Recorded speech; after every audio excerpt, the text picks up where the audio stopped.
네, 선생님 안녕하세요. 오늘도 찾아와 주셔서 감사합니다. 저는 정지윤입니다. 저는 송승훈입니다. 선생님, 오늘은 선생님의 수업 첫 시간에 대해서 한번 이야기를 해보고 싶은데요. 네, 독서 수업과 작문 수업의 첫 시간을 한번 떠올려 보시면 좋겠습니다. 네, 아이들이 왜 책을 읽어야 될까요? 왜 글을 써야 될까요? 라는 되게 근원적인 질문을 가질 때가 있다고 생각하거든요. 그리고 그거를 첫 시간에 해결을 해줘야지 물꼬가 잘 트인다고 생각을 하는데요. 선생님께서는 첫 시간을 보통 어떻게 시작하시나요? 비슷하게 왜 이 과목을 배워야 되고 우리가 왜 책 읽고 글을 써야 되는지 그런 얘기를 이제 해요. 네. 학생들이 보통 유튜브나 이런 데서 되게 쉽게 다 배울 수 있는데 굳이 왜 머리를 써서 피곤하게 책을 봐야 되나 이런 생각을 하고 있는 경우가 꽤 흔하거든요. 그래서 영상물로 볼 때는 생생한 장점이 있고 설명이 구어로 하기 때문에 쉽게 들어오는 장점이 있다. 그런데 책에 가 있는 긴 지식은 영상 강의로 들으면 너무 많은 분량을 들어야 되고 오히려 되게 비효율적이고 알아듣기가 힘들다. 그래서 현장성, 짧은 문제 해결, 그다음에 알아듣기 쉬운 설명 이런 건 영상물의 장점이고 책에 가 있는 아주 많은 지식을 흡수할 때는 이 종이책 문자 언어로 보는 게 훨씬 효율이 좋다. 이런 얘기를 이제 하면 아이들이 또 그런가 보다 하고 이렇게 지나가게 돼 있습니다. 첫 시간은 다들 조심스러우니까요. 네. 그리고 글쓰기의 의미도 얘기를 하는데요. 요즘 아이들이 이 연애를 할 때 서로 카톡으로 주고받다가 밤에 어느 정도, 주로 인스타 메신저로 주고받다가 어느 순간 있으면 나 요즘 쓸쓸한데 그래 뭐 이렇게 하다가 이렇게 운을 띄우다가 괜찮으면 이제 우리 그럼 좀 사귀어 볼까 이렇게 하거든요. 그래서 글쓰기를 배워두면 그때 좀 더 잘 상대에게 설득력 있게 호소할 수가 있어. 그래서 배워두면 괜찮대도 연애 도움돼 이런 식으로 제가 첫 시간에 얘기하고 그래요. 그러면 애들이 좀 웃기지만 또 그런가 보다 하고 지나가죠. 네. 첫 시간에 가장 큰 장점이 진짜 그런가 보다가 되잖아요. 그렇죠. 네. 그리고 또 그런 말도 할 수 있을 것 같아요. 쌤 수업은 원래 그래. 고1은 원래 그래. 뭐 그런 얘기 제가 자주 하곤 하거든요. 아주 좋은 말이에요. 네.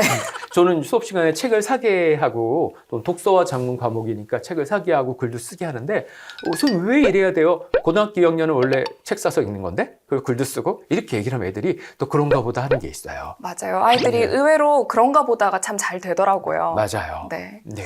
선생님 아까 글쓰기에 대한 의의를 이야기를 하실 때 뭐 사랑 고백을 할 때 충분히 활용할 수 있을 거야 그런 얘기를 하셨는데 그 얘기를 들으니까 제가 지금 드는 생각이 아니 에르노의 말이 생각이 들더라고요. 네, 거기서 보면 글쓰기는 그 현장성을 넘어서는 어떤 글쓰기의 희열이 있다라는 얘기가 또 생각이 들더라고요. 보통 우리가 사랑 고백을 할 때는 그 사람을 앞에 두고 하기도 하지만 조금 물러나서 글로 하거나 뭐 카톡으로 하거나 그렇게 되잖아요. 그렇죠. 그래서 현장성을 넘어서는 글쓰기의 희열이라는 거에 대해서 조금 더 선생님 생각 듣고 싶습니다. 오, 선생님 대단한데요. 우리 교과서에 표지에 있는 말을 다 외워가지고 기억하고 있군요. 네.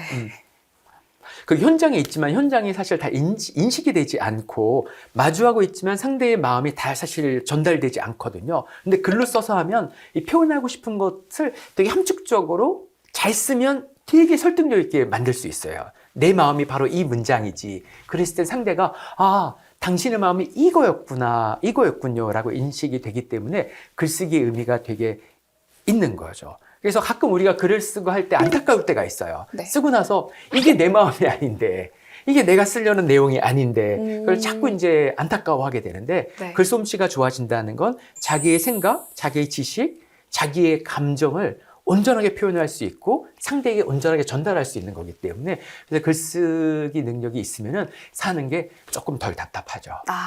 네. 제가 마음이나 생각에 있는 거를 충분히 담아낼 수 있으니까. 그렇죠. 그렇죠. 네. 그러면은 글쓰기의 궁극적인 목표는 내가 가지고 있는 생각이나 마음을 최대한 정확한 언어로 표현하는 거라고 할 수 있겠는데요. 그러면 그 목표로 가기 위해서는 교사가 어떤 역할을 좀 할 수 있을까요? 어떻게 써야 글을 잘 쓰는지를 알려주는 역할인데 그게 예를 들면 배드민턴을 비유를 주면 그 공원 같은 데 가면 배드민턴을 이렇게 한 상태에서 1000개를 치지만 고급스러운 동작이 안 나오는 분들도 있어요. 그냥 서서 이렇게 하면 여기 근육만 움직이잖아요. 네. 근데 제대로 그 분야에서 공부한 사람을 하면 뭐 이렇게도 치고 이렇게도 치고 이렇게도 치고 다양하게 하면서 몸 전체를 쓴단 말이에요. 네. 그래서 글쓰기를 교사가 잘 가르치면 어떻게 글을 써야 잘 쓰는지 방법을 알고 그걸 안내해 줄 수 있으면 되게 좋죠. 그래서 방법을 안내하고 지난번에도 얘기했듯이 또 괜찮은 글, 잘 쓴 글을 학생들이 잘 모르는 경우가 꽤 있어요. 네. 일단 잘 쓴 글을 잘 못 찾아요. 찾으려면 교사도 좀 힘이 들거든요. 잘 쓴 글을 찾아다가 이 사람이 쓴 글이 잘 쓴 글이야 라고 알려주고 이 글을 보고 한번 이렇게 잘 봐. 소리내서 읽어보기도 하고 한 서너 줄 타이핑도 좀 해봐. 이렇게 알려주는 안내, 누가 잘하는 건지 보고 배울 사람을 안내해 주는 거. 이런 게 교사가 할 수 있는 되게 중요한 일이고요. 무엇보다 살다 보면 어느 시점에서는 글쓰기가 내 인생에 필요했구나. 이걸 뒤늦게 아는 게 있어요. 근데 그 나이 때 모르는 게 있어요. 네. 좀 제가 말이 길어지는 것 같은데 제가 대학 때 군대에 갔다 오니까 제가 국어교육과 학생이었거든요. 네. 군대 가기 전에는 없었던 게 군대 갔다 왔더니 우리 대학 총장님이 시킨 게 있어요. 제2 외국어를 의무적으로 6학점을 들어야 졸업이 된다는 거예요. 네. 그래서 우리가 엄청나게 화를 냈어요, 그때. 국어교육과 학생이 국어 선생이 되는데 중국어, 일본어, 프랑스어, 독일어, 제2 외국어 우리가 왜 배우냐. 배워도 깊이 있게 배울 수 있는 것도 아니고 그 당시 그냥 일반 모국어 책을 읽는 게 낫지. 화를 냈는데 제가 나중에 평생을 살면서 뒤늦게 알았어요.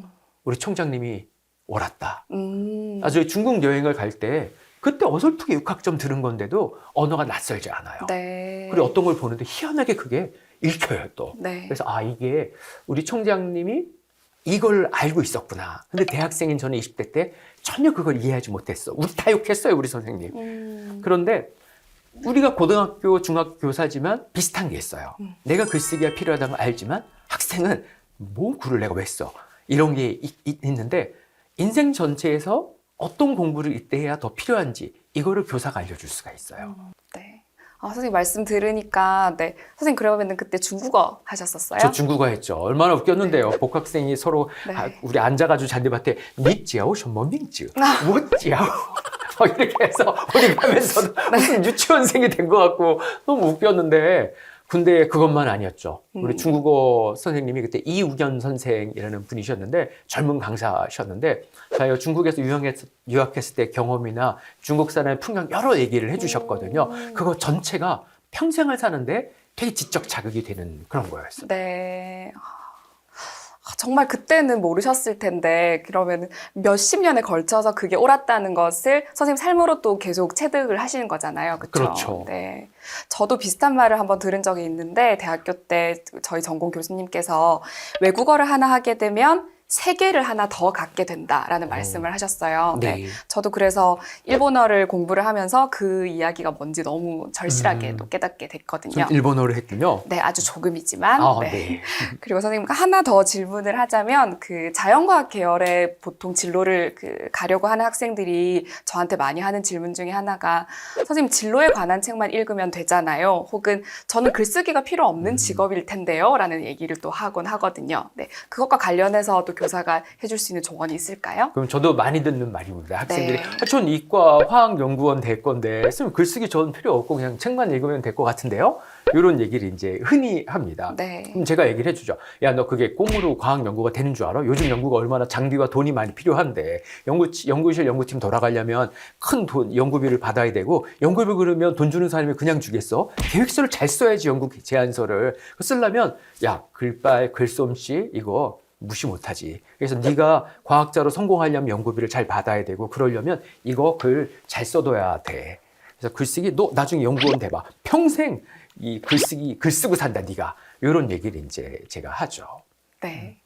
선생님 이 말씀 많이 현장에서 들어보셨죠? 네, 저희도 앞으로 이렇게 대처하면 될 것 같다는 생각이 듭니다. 그러면서 수업 첫 시간에 나는 글쓰기의 의의를 뭐라고 설명할지 그리고 책 읽기의 의의를 뭐라고 설명할지 오늘 한번 고민해 보시면 좋을 것 같아요. 네, 선생님 오늘 생생한 대학 이야기까지 너무 잘 들었습니다. 네, 너무 제가 얘기할 수 있게 잘 질문해 주셔서 고맙습니다. 감사합니다, 선생님.